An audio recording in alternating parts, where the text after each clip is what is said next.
An Israeli drone strike hit a car on a highway in the town of Khaldeh just south of Beirut, killing one person and injuring 3 others, Lebanon's state-run national news agency reported Thursday. According to Associated Press, the Israeli army said in a statement that it had targeted a saboteur who was involved in arms smuggling and advancing terrorist plots against Israeli citizens and the Israeli Defense Forces on behalf of Iran's Quds force. It was not immediately clear if the target of the strike was the person killed. A U.S.-brokered ceasefire deal nominally ended the latest war between Israel and the Lebanese militant group Hezbollah in November, but Israel has continued to launch near-daily airstrikes in Lebanon since then against what it says are officials and facilities of Hezbollah and other militant groups. Hezbollah has claimed 1 strike fired across the border since the ceasefire. Most of the Israeli strikes have been in southern Lebanon, but Israel has also struck a handful of times in Beirut's southern suburbs since the ceasefire. Thursday's strike was in a congested area close to Lebanon's only commercial airport. Nearly 250 people were killed and 609 wounded in Israeli attacks in Lebanon between November 28, the day after the ceasefire took effect, and the end of June, according to Lebanon's health ministry.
Ukrainian President Volodymyr Zelenski expressed his solidarity with Azerbaijan in his nightly video address on Tuesday. According to Associated Press, his comment came after Azerbaijan's Interior Ministry told local media that 7 people linked to a Kremlin-funded media outlet in Baku have been detained after a Monday raid on its office. It's the latest sign of a deepening rift between Moscow and Baku over the deaths of 2 ethnic Azerbaijanis in Russian custody last week. Tensions have been growing since December, when an Azerbaijani passenger jet was attacked as it approached the regional capital of the Russian Republic of Chechnya. It later crashed, killing 38 of 67 people aboard. Azerbaijani President Ilham Aliyev blamed Moscow.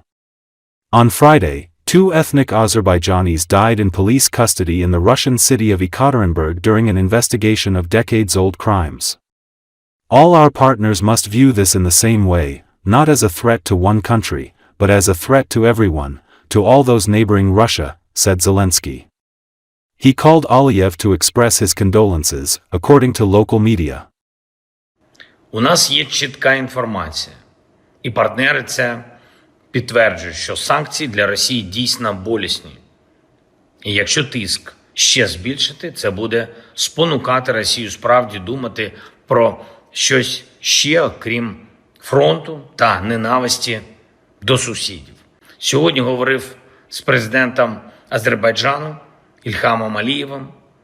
Я подякував йому за підтримку України, нашої незалежності, нашої територіальної цілісності, а також висловив Азербайджану повну нашу підтримку і солідарність. Зараз Росія розпалює нову кампанію ворожнечі проти сусідів, і після жорсткого вбивства в Росії 2 людей з азербайджанської громади ще й погрожує азербайджанській державі. Треба, щоб всі партнери однаково це сприймали.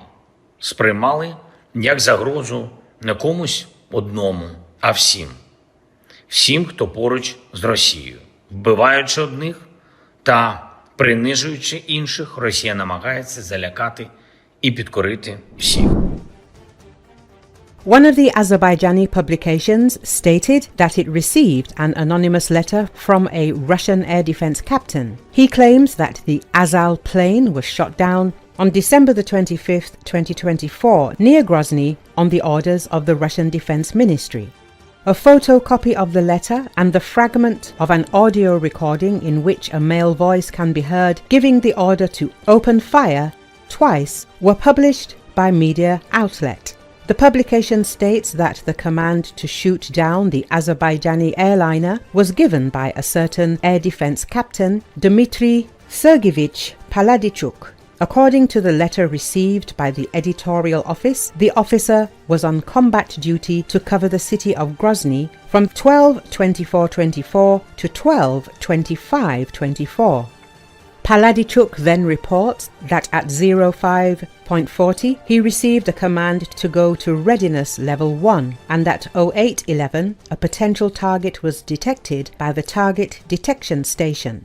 In addition, he also voiced some details about the poor condition of the equipment. At 08:13:30 I gave the command to the operator to engage. At 08:13:33 the missile left the guide. At 08:13:47 the BM-72V6 TSVS reported that the target had been missed. At 08:13:48 I gave the command to re-engage.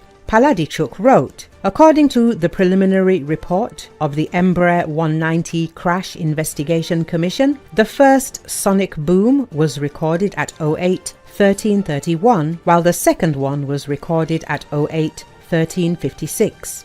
It should be noted that the Azerbaijani publication cites a fragment of an audio recording in which a male voice calls out the coordinates given in the explanatory note and then repeats the command twice. Fire! Fire, I say. Then a loud sound is heard in the recording and a male voice says, there is a descent. Missed! I repeat, fire again, to which another voice replies, there is fire.